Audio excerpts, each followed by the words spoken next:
સત્સંગના જોગમાં રહેજો. કદી જિંદગીમાં કોઈની સાથે આટી નહીં પાડશો. ફરીને કહો, આટી નહીં પાડશો. આટી પાડનારો માણસ સફળ નથી થતો.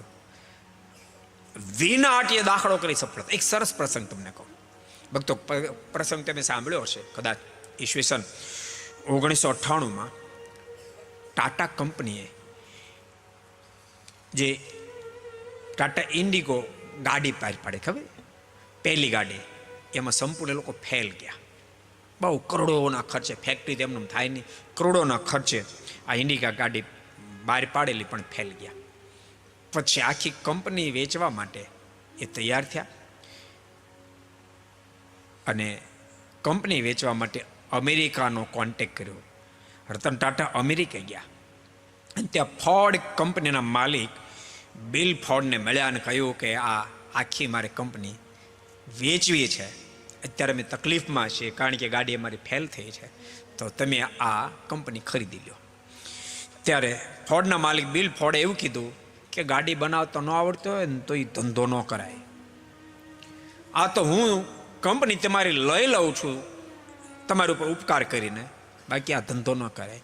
પણ હું તમારી કંપની આ ઉપકાર કરીને લઈ લઉં છું, આટલા શબ્દ સાંભળતાની સાથે ચાલુ મિટિંગમાં રતન ટાટા ઊભા થઈ ગયા અને ત્યાંથી ઇન્ડિયા પાછા આવતા રહ્યા. ક્રોધ ન કર્યો, પણ સોદો ન કર્યો. એ સમય ગયો હતો વિક્રમ સંવત 1998, ઈસવીસન 1998, અને ઈસવીસન 2008માં ફોર્ડ કંપની મોટા ફડસામાં ગઈ, જબરા ફડસામાં ગઈ. અને એ વખતે ફોર્ડ કંપની પોતાની વર્લ્ડના ટોપ લેવલની ગાડીઓમાં પોતાની ગાડીઓનું જે નામ હતું એવી ગાડી જગુઆર લેન્ડ રોવર એ કંપનીના વેચવા માટે જ્યારે તૈયાર થયા ને, રતન ટાટાને ખબર પડી. રતન ટાટા પહોંચ્યા, હું લેવા તૈયાર છું.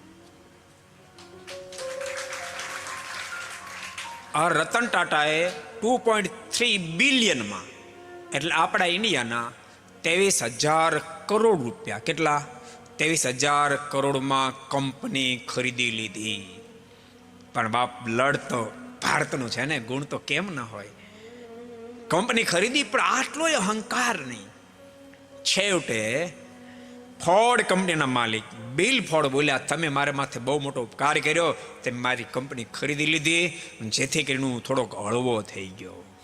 પણ રતન ટાટાએ એ બોલ્યા ત્યારે શામળું મોઢું ન કર્યું અને ઉપકાર બતાવ્યો, તેમ છતાં એમાં ફૂલાઈ ન ગયા. ભક્તો, આ સફળતાને વરી શકે. નાની નાની વાત માટી પાડે.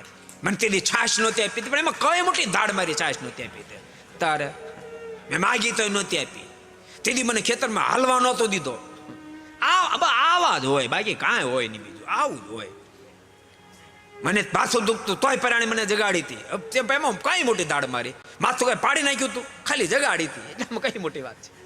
એટલે આવી નાની નાની વાતમાં મહેરબાની કે આટીઓ પાડતા નહીં, ને તો જિંદગીની મોજ મારી જશે.